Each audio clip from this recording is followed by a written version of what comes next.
Are any of you out there actually using recipes to make dinner on a day-to-day basis? I know I'm not. I will use a recipe from time to time when I'm cooking something I'm not familiar with or when I'm looking to learn something from a new cuisine. But definitely on a sort of weekday basis, I'm just whipping up dinner. No recipes in sight. But I do have a bit of a secret weapon that I just realized I've sort of been taking for granted.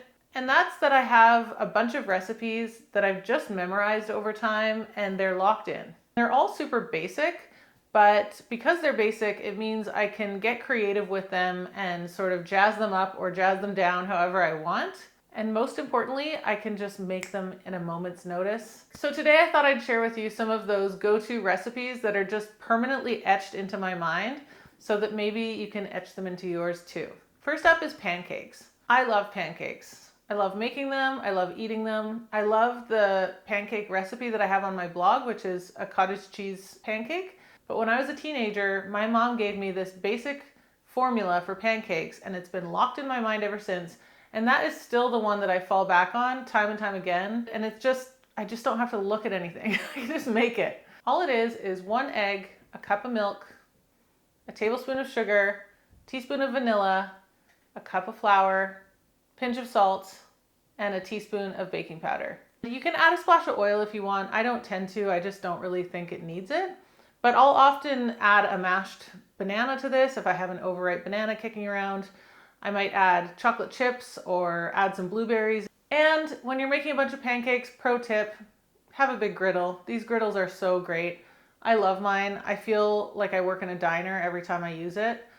Highly recommend. Staying in the sweet arena, let's talk about crumble topping. In the summer, I love making crumble out of peaches and nectarines. In the fall, I love making it with apples and pears, whatever there's a lot of. I love making crumble because it's so much easier than a cake or a pie, and I never look at a recipe when I make crumble. For the fruit, I just toss in enough cornstarch to coat everything, and a sprinkle of sugar and a squeeze of lemon if I have it. If I don't, I just skip it. For the topping, it's 2 cups oats, 1 cup flour, half a cup of brown sugar, half a cup of butter. And it can be melted butter or it can be room temperature. I tend to melt it just because it's easier. I can pour it in and mix it up. And then, of course, you can jazz it up with cinnamon. I almost always add cinnamon. And a pinch of salt, especially if you're not using salted butter. This makes enough to cover a normal sized, kind of casserole dish full of crumble. And I just think it's the perfect ratio because you get lots of little clumps, which is my favorite part, and it's just not too sweet, not too floury. It's just right. Speaking of pie dough is one of the easiest things to remember. It's a classic formula: 3, 2, 1. 3 parts flour, 2 parts fat, 1 part water. If we're working in grams here, which I normally do, I'm doing 300 grams of flour, 200 grams of butter, 100 grams of water. Whenever you're making pie dough, just make sure everything's super cold. Work the butter in, add the cold water, bring it together just barely, and then chill it in a bit of saran wrap. I used an old produce bag for this one because I was out of saran wrap, but this is a normal, plain pie dough. So it's not sweetened, but you could take it to a sweet or a savory direction. If you wanted to use it for something sweet, I would just egg wash it and sprinkle some sugar on top. But you can use this for a quiche or a veggie pie, anything like that. Super handy. Pot pie too.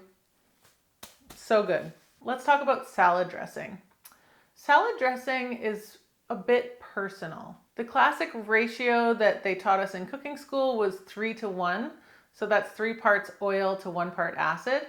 I always found that to be a bit too oily and not quite punchy enough for me because I like a bit of zip in my salad. So I prefer a 2 to 1 ratio. It's always welcome in my mind to add a bit of Dijon or a lot of Dijon because it helps make the dressing creamy. You don't even have to drizzle in the oil slowly if you add a good amount of Dijon. It just kind of comes together no matter what. For this particular dressing, I'm doing 2 parts of olive oil, a big blob of Dijon, 1 part red wine vinegar, and then you get into the kind of finessing. So the salt, I always add a nice bit of salt to my dressing. Season your dressing and it'll make your salad taste better. I love to add a little bit of sweetness just to counterbalance everything else.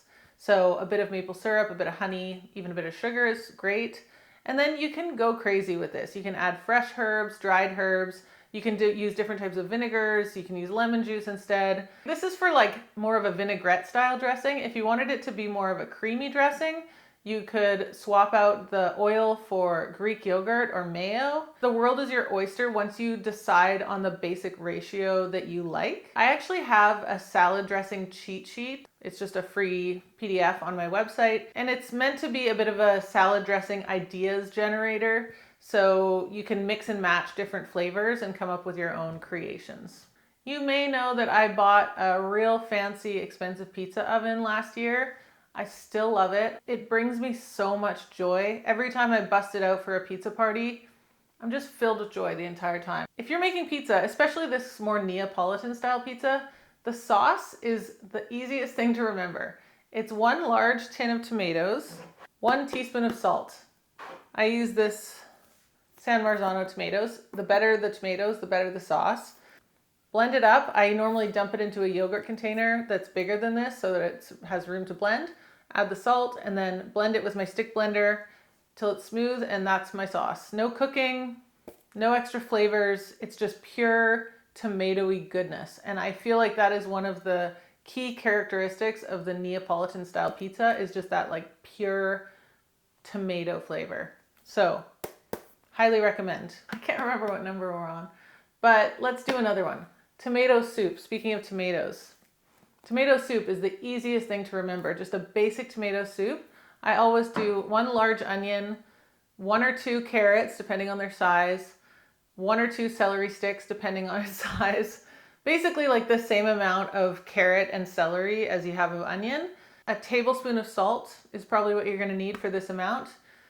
And then 1 large can of tomatoes like this. And then I always thin it out with usually about another can of like chicken stock or water if that's what I have. Blend it up. You can make it creamy if you want. You can add sour cream or heavy cream. You can add coconut milk. You can add herbs. You can add spices, cumin, coriander. You can add really whatever you want. This is just the absolute most basic tomato soup. And you know what? If it's a busy night and you just don't want to think about dinner, this is so easy to whip up. And then you can just like make grilled cheese or something to go with it. So nice. Okay, I think that's going to wrap it up. There's definitely more that we can talk about, but let's make that a part 2. Let me know in the comments if you have any recipes that are completely etched into your mind. Share them with the group and then we can talk about them in the next video.